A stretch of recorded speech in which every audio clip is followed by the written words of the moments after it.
Hej, jeg vil lige vise resten af min fyrværkeri. Først så er det sådan et batteri her med 19 skud. Rigtig fin batteri. Jeg vil helt klart anbefale at købe det. Jeg tror det er fra Hjem og Fix. Og så er der sådan en raket her. De er ok gode. Ja.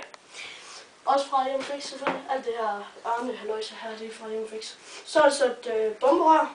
8 skud. Rigtig godt til prisen, vil jeg lige sige. Så er der sådan 4 Thundershots her fra T. Hansen. Der er meget sådan lidt gammelt her, men der er sådan 3 af sådan nogle her heksehyldesortimenter fra Hjem og Fix. 3, og så sådan en her pose med, T. Hansen heksehylde. Og sådan nogle her heksehylde, og så lidt blandet heksehylde her. Du kan bare sige det, hvad det er.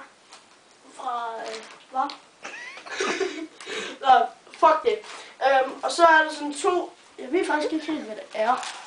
Hvad er det der? Det er Nå. Colorful Wheel. Colorful Wheel eller sådan noget. Jeg aner sgu ikke, hvad de gør.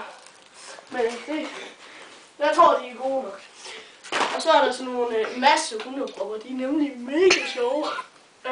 Og så håndpistol til hundepropperne. Så er der sådan nogle her jumping jacks. Og flere heksehylde, der ligger her. Og nogle ground bloom flowers ting. Og flere ground bloom flowers. Og en masse flere jumping jacks. Og sådan en pakke her med jumping jacks. Og så sådan 2 mega lange jumping jacks her.